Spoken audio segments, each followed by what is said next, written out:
ನಗರಸಭೆ ಹಾಗೂ ನಗರ ಪೊಲೀಸರ ದಾಳಿ. ಸಾವಿರಾರು ಮೌಲ್ಯದ ಪ್ಲಾಸ್ಟಿಕ್ ಕಸ. ನಿಗದಿತ ಜಾಗ ಮೀರಿ ಬಂದಿದ್ದ ಮೇಲ್ಛಾವಣಿಗೆ ಮುಕ್ತಿ. ಪ್ಲಾಸ್ಟಿಕ್ ದಾಸ್ತಾನು ಮಾಡಿದ್ದ ಅಂಗಡಿಗಳ ಮೇಲೆ ಪ್ರಕರಣ ದಾಖಲು. ಸ್ವತಃ ನಗರಸಭಾಯುಕ್ತರಾದ ಮಹೇಂದ್ರ ಹಾಗೂ ನಗರ ಸಿಪಿಐ ಶಿವಕುಮಾರ್ ಪ್ಲಾಸ್ಟಿಕ್ ಕಸದ ಜೊತೆ ಅಕ್ರಮ ಫುಟ್ಪಾತ್ ತೆರವಿಗೆ ಮುಂದಾದಕ್ಕೆ ಸಾರ್ವಜನಿಕರ ಪ್ರಶಂಸೆ. ನಮಸ್ಕಾರ ಪ್ರಿಯ ವೀಕ್ಷಕರೇ, ಸಂಗ್ರಾಮ ಟಿವಿಗೆ ಸ್ವಾಗತ. ನಾನು ನಿಮ್ಮ ರಮೇಶ್ ಅತ್ಕೂರ್. ಬೆಂಗಳೂರು ದಕ್ಷಿಣ ಜಿಲ್ಲೆ ಚನ್ನಪಟ್ಟಣ ನಗರದ ನಗರಸಭೆ ವ್ಯಾಪ್ತಿಯ ಅಂಚೆ ಕಚೇರಿ ರಸ್ತೆಯ ಫುಟ್ಪಾತ್ ಅಂಗಡಿಗಳಲ್ಲಿ ದಾಸ್ತಾನು ಮಾಡಿದ ಪ್ಲಾಸ್ಟಿಕ್ ಕವರ್ಗಳನ್ನು ವಶಪಡಿಸಿಕೊಂಡು ಅವರ ಮೇಲೆ ಪ್ರಕರಣ ದಾಖಲಿಸಲಾಯಿತು. ಫುಟ್ಪಾತ್ ಅಂಗಡಿಗಳನ್ನು ರಸ್ತೆಗೆ ಹೊಂದಿಕೊಂಡಂತೆ ಇಟ್ಟುಕೊಳ್ಳುವುದರ ಜೊತೆಗೆ ಮೇಲ್ಛಾವಣಿಯನ್ನು ಇಷ್ಟ ಬಂದ ರೀತಿಯಲ್ಲಿ ಅಳವಡಿಸಿಕೊಂಡು ಪಾದಚಾರಿಗಳಿಗೆ, ವಾಹನ ಸವಾರರಿಗೆ ಆಗುತ್ತಿರುವ ತೊಂದರೆ ಅರಿತು ಸ್ವತಃ ಪೌರಾಯುಕ್ತರಾದ ಮಹೇಂದ್ರ ಹಾಗೂ ಸಿಪಿಐ ಶಿವಕುಮಾರ್ ಮುಂದಾದದ್ದು ವಿಶೇಷವಾಗಿತ್ತು.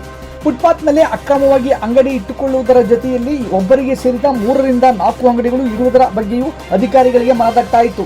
ಇಷ್ಟ ಬಂದ ರೀತಿಯಲ್ಲಿ ಫುಟ್ಪಾತ್ ಅಂಗಡಿಗಳನ್ನು ಇಟ್ಟುಕೊಂಡು ಮೇಲ್ಛಾವಣಿಯನ್ನು ಪಾದಚಾರಿಗಳಿಗೆ ಒಡೆಯುವಂತೆ ಹಾಕಿಕೊಂಡಿರುವವರ ಮೇಲೆ ನಿರ್ದಾಕ್ಷಿಣ ಕ್ರಮ ಕೈಗೊಳ್ಳಲಾಗುವುದು ಎಂದು ಎಚ್ಚರಿಕೆ ನೀಡಿದರು. ಈ ಸಂದರ್ಭದಲ್ಲಿ 16 ಮಂದಿ ಪೌರ ಕಾರ್ಮಿಕರು, 16 ಮಂದಿ ಪೊಲೀಸ್ ವರ್ಗ ಹಾಜರಿತ್ತು.